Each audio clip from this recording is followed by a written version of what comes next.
अस्सलाम वालेकुम दोस्तों, की हाल चाल है जनाब। तुसी देखते पे हो अपना देश पंजाब टीवी ते मैं तुहाडा मेज़बान मोहम्मद नदीम खरल। सब तो पहले अपने चैनल को करना है सबसक्राइब ते बेल आइकन ते क्लिक करना है एक अच्छी ते बेहतरीन वीडियो दा नोटिफिकेशन हमेशा की तरह वीरां भरावां ते सज्जणां नूं मिलदा रहे।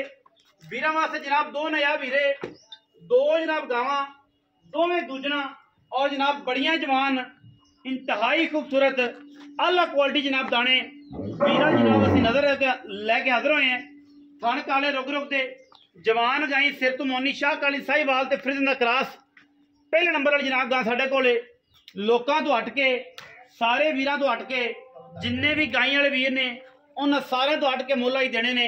सस्ते तरीन मुल, नफीस तरीन मुल, अच्छे तरीन मुल वीरां दे सामने पहले नंबर वाली जनाब गां लाखी सिरों तो मोनी पिछे बच्चा और माशाल्लाह 3 तो 4 दिन की जनाब गां हुई है। कमाल दा क्वालिटी दे विच एक नंबर जानवर वीरां दी नजर है। पिछे जनाब बच्चा क्रॉस बच्चा है माशाल्लाह लाल रंग दा, सूए लाल रंग दा पहले नंबर वाली जनाब बच्ची है। वीरां दी नजर असीं करते पे हैं और इंशाल्लाह वीर वेखणगे पूरियां तसल्लियां दे नाल। थन बड़ा क्वालिटी वाला, बड़ी जनाब नस्ल वाली, बड़ियां जातां वाली जनाब गां पहले ने कि दूजे ने। ये सारियां गल्लां आपां मालक को पुछनियां ने, मालक जनाब दसेगा। आर्डर चेक करना है, थन चेक करना है, रसगुल्ले लगे ने जनाब इस गां नूं पहले नंबर वाली नूं। सिर तो मोनी क्रॉस बड़ा अच्छा, गर्मी का कोई टेंशन नहीं। जेडे भी चाहे सस्तियां गावां, अच्छियां गावां, मुनासिब रेटां विच गावां उन्हां वास्ते वीडियो है। फिर क्रॉस गावां ने बड़े कद्दां वालियां सोहणियां ते बरीक गावां, दुध जेडे ने माशाल्लाह कमाल दा जनाब जानवर वीरां दे सामने अल्लाह दे फजलो करम नाल लड़ने देने बाकी मुकद्दर ने। इंशाल्लाह लियाओ जी टोरो गान, टोरो जी पूरी सलीना बखाना जी गान माशाल्लाह। लम्मा टोरना पुत्र है, इन ला जा खाओ लम्मा ले जा, कोई टाइम नहीं, कोई कुछ नहीं। घरेलू गावां खूबसूरत जनाब बेहतरीन जानवर प्योर जनाब और जनाब सस्ते तरीन गावां दे विच, क्योंकि मैनूं गावां दी नस्ल दा ज़्यादा पता नहीं। तुसीं आप दी नज़र नाल गावां वेखणियां ने और जनाब इन्हां दा फैसला लेना है कि जनाब किहड़ी नस्ल दी है, कितना रेट है, की मुनासब है, की नहीं। एक गां अल्लाह दे फजल नाल दुध करेगी 17-18 किलो।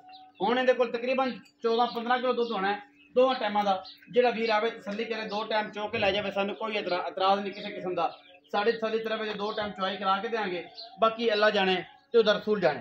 ये जी गां नंबर 1 है, मगर एक बच्चा है। इस बाद जनाब गां नंबर 2 ते जा रहे हैं, मगर ओहदे गल बच्चा है ते बच्ची है, बच्चा है ओहदे मगर बच्चा है। गां नंबर 2 ते जा रहे हैं जी कैमरे की निगाह दे विच वीर पूरी तसल्ली करनगे। ए जनाब गां नंबर 2 देसी ते साहिवाल दा क्रॉस है। जेडे वीर कहंदे ने देसी इहदे विच जमने जनाब ब्राह्मण और जनाब बन चेक करनी है, अखां चेक करनियां ने गां दियां। सिंह हैगा जनाब 2-2 इंच 3-3 इंच खड़ी रहंदे गां को। टोर फिर के तो दिखाओ जी टोर फिर के। गां जनाब देसी ते साहिवाल दा क्रॉस है, बेहतरीन गां, बड़े वड्डे कद्दां दी, इंतहाई खूबसूरत तरीन जानवर माशाल्लाह। क्या क्वालिटी जनाब, थन बड़ा आला, खूबसूरत बड़ी, जान बड़ी, जिंद बड़ी गां और माशाल्लाह बड़ा ही सुथरा जानवर है जी अल्लाह दे फजल करम नाल। थन विखाओ जी कैमरामैन साहब, आर्डर विखाओ तो थन विखाओ गां दा। क्या आर्डर है, क्या थन है माशाल्लाह, खूबसूरत तरीन सही क्रॉस माशाल्लाह बड़ा आला साहिवाल दा जनाब ते देसी दा क्रॉस है जनाब। 2-2 इंच अखां कालियां दे सुरमा पाया, नासां कालियां, रंग बड़ा, पिछे बच्चा और माशाल्लाह थान बड़ा। सुन्नी ते झालर चेक करनी है, साहिवाल ते देसी दा क्रॉस है, बड़े खूबसूरत कद दी अमल, इंतहाई खूबसूरत गां जी माशाल्लाह।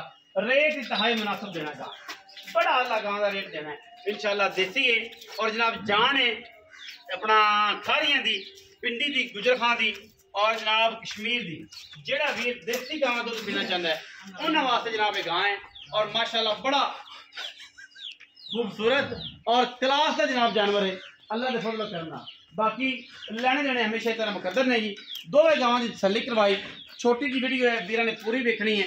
गां का रेट इंशाल्लाह मुनासिब तरीन है और आला तरीन जानवर है दोवें।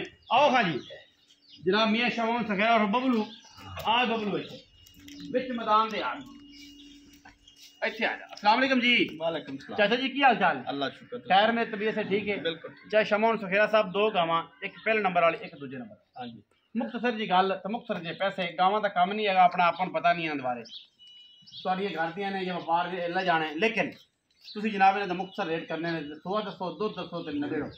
सुबह दूसरा दोवां दोवां दा दूसरा सुबह, अच्छा तीसरा दिन अज सुइयां 2 नूं ਉਹ ਵੀ 3 ਦਿਨ ਦੀ ਸੂਈ, ਉਹ ਵੀ 3 ਦਿਨ 3 दिन की सूई। दाना किनियां दुध 14 सेर सारा सारा 2 टाइम चुआवा दे 14 से 14 सेर दोवां देखो दोवां दे। काली दा के मुੱਲ है ते देसी दा के मुੱਲ है सही बात ਆਪਾਂ ਰੇਟ ਇੱਕੋ ਹੀ ਕਰਨਾ ਪੱਕਾ पक्का पक्का रेट ਇਹਦਾ ਹੈਗਾ ਕਾਲੀ ਦਾ ਹੈਗਾ 4,60,000 अच्छा जी ਤੇ ਉਹਦਾ ਹੈਗਾ 3,60,000 ਲਾਲ ਉਹਦਾ 360 ਹਾਂ ਜਿਹੜੀ ਦੇਸੀ ਸਾਹੀਵਾਲ ਗਾਂ ਹੈ ਨਾ ਉਹਦਾ 3,60,000 ਰੁਪਇਆ ਕਿਸੇ ਵੀ ਮਾਰਕੀਟ ਦੇ ਵਿੱਚ ਇਹ ਮੁੱਲ ਨਹੀਂ ਹੋਣਾ ਬੈਜ ਲਓ ਪੂਰੀ ਮਾਰਕੀਟ ਫਿਰਾ ਜੇ ਫਿਰ ਮੇਰੇ ਨਾਲ ਗੱਲ ਕਰੇ ਇਹਦਾ 4,60,000 ਰੁਪਇਆ ਇਹ ਤੁਹਾਨੂੰ ਸਮਝ ਚਾਹੀਏ ਗਾਂ ਕਿੰਨੇ ਦੀ ਹੈ ਕਿੰਨੇ ਦੀ ਨਹੀਂ ਹੈ ਤੁਹਾਨੂੰ ਬੜਾ ਪਤਾ ਹੈ ਗਾਂ ਕਿੰਨਾ ਦੁੱਧ ਦੇਵੇਗੀ ਕੀ ਨਸਲ ਹੈ ਕੀ ਜ਼ਾਤ ਹੈ ਸਾਰਾ ਕੁਝ ਹੈ ਇਹ ਜਿਹੜਾ ਭਰਾ ਹੈ ਉਨੀ ਵੀ ਲੜ ਪਿਆ ਥੋੜਾ ਬਹੁਤਾ ਕਰ ਲੈ ਪੱਕਾ ਰੇਟ ਦੱਸਿਆ ਲੰਮਾ ਨਹੀਂ ਹੋਣਾ ਨਾ ਨਾ ਥੋੜਾ ਹੋਏਗਾ ਥੋੜਾ ਬਹੁਤ 4,60,000 3,60,000 ਦੋਵਾਂ ਦਾ 14 ਸਿਰ ਦੁੱਧ ਹੈ ਗਾਂ ਦੋਵੇਂ ਚੰਗੀਆਂ ਨੇ ਚੰਗੀਆਂ ਨਸਲਾਂ ਵਾਲੀ ਚੰਗੀਆਂ ਜ਼ਾਤਾਂ ਵਾਲੀ ਵੀਡੀਓ ਅੱਛੀ ਲੱਗੇ ਵੀਡੀਓ ਨੂੰ ਲਾਈਕ ਕਰਨਾ ਹੈ शेयर करना है कमेंट करना है और अपनी राय ना सानू जरूर आगाह करना है पाकिस्तान जिंदाबाद पाक आर्मी हमेशा जिंदाबाद।